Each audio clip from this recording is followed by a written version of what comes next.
Bismillahirrahmanirrahim. Assalamualaikum warahmatullahi wabarakatuh. Selamat pagi, selamat siang, dan selamat malam, teman-teman semua.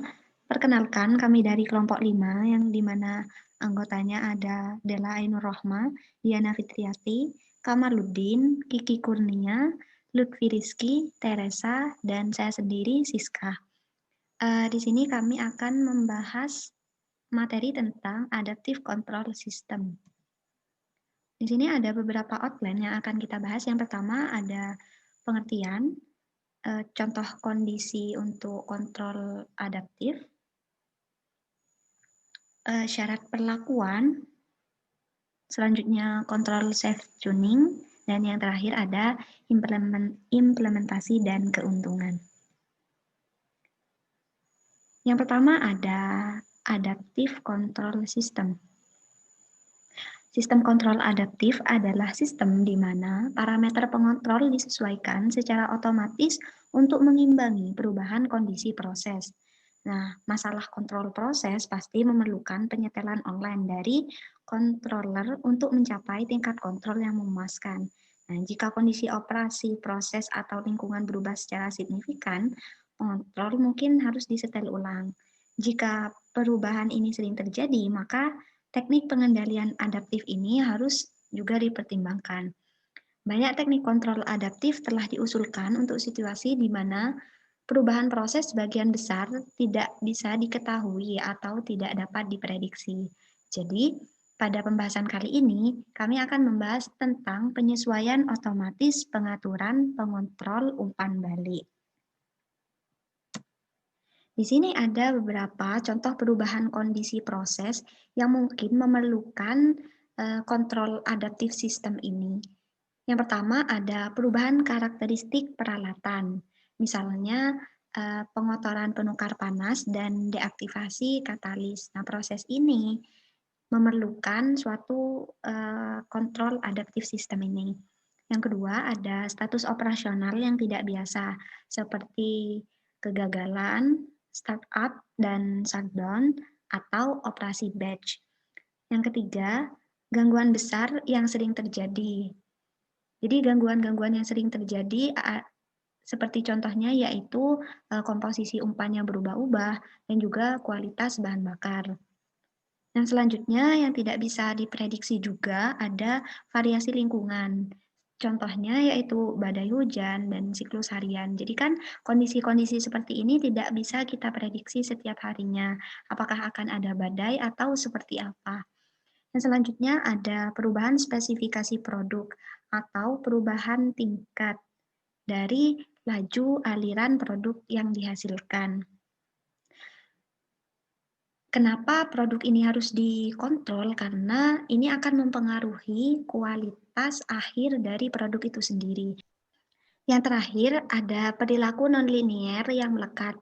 Jadi di sini contohnya adalah ketergantungan laju reaksi kimia pada suhu. Jadi apabila suhu ini sudah melebihi atau kurang dari pada intinya apabila suhu ini sudah keluar dari set point-nya, maka harus diatur ulang agar dia kembali ke set point yang nantinya agar tidak mempengaruhi laju reaksi kimia yang sedang terjadi pada saat itu.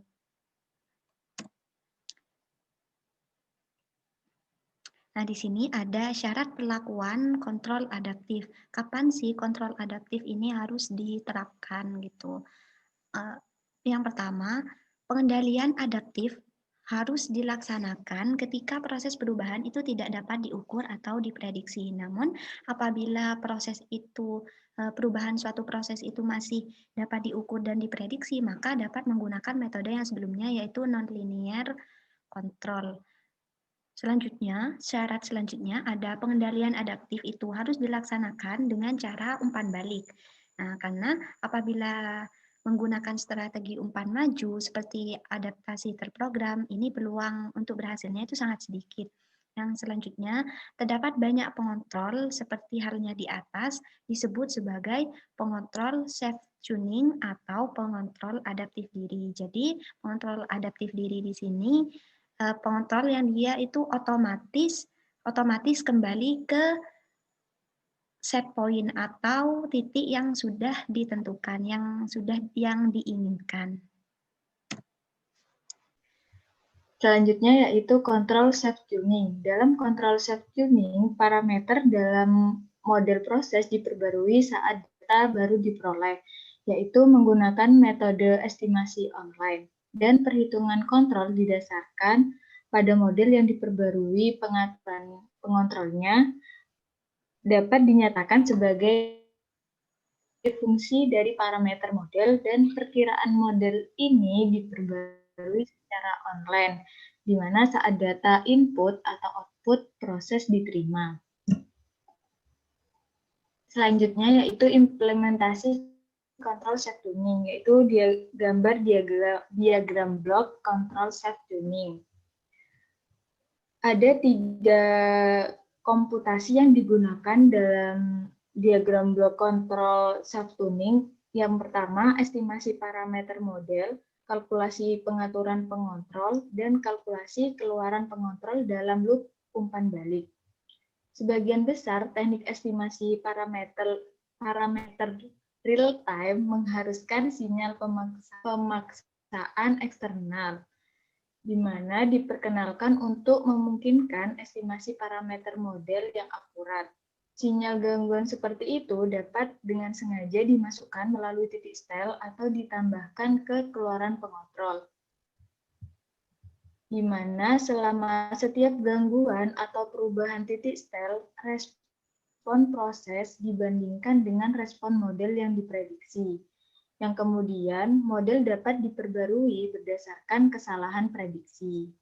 Salah satu pendekatan yang berhubungan dengan model yang berubah dengan kondisi operasi yang bervariasi adalah kontrol adaptif model ganda, di mana dalam satu set model dan pengontrol yang sesuai digunakan.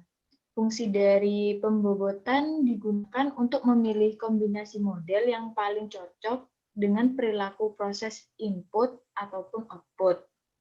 Teknik ini telah digunakan dalam berbagai aplikasi, termasuk pengendalian infus obat. Selanjutnya, keuntungan kontrol self-tuning. Pada gambar 16.18 yang di atas itu, ada beberapa keuntungannya. Yang pertama, tidak terbatas pada fungsi transfer linear order rendah atau persamaan perbedaan, dan pengontrol tidak diharuskan memiliki struktur pengontrol PID. Yang kedua, struktur model dapat bersifat multivariabel, bahkan memasukkan elemen permodelan nonlinear seperti jaringan saraf tiruan. Subjek dari adaptive control tertentu untuk kepentingan yang cukup besar, banyak algoritma baru dan lebih baik, di mana model kontrol adaptif ini telah diusulkan sejak awal tahun 70-an, dan jumlah produk komersial yang diperkenalkan selama tahun 80-an masih berlaku hari ini. Namun, kontrol adaptif dipercepat ke aplikasi yang lebih baik daripada digunakan secara meluas dalam aplikasi industri. Selain itu, terdapat kekhawatiran bahwa penggunaan pengontrol adaptif dapat menyebabkan operasi yang tidak stabil ataupun kondisi operasi yang tidak aman. Oleh karena itu, untuk masa mendatang diharapkan produk kontrol yang menggunakan beberapa bentuk adaptif akan menjadi lebih umum seiring dengan peningkatan algoritma dan peningkatan pengetahuan proses.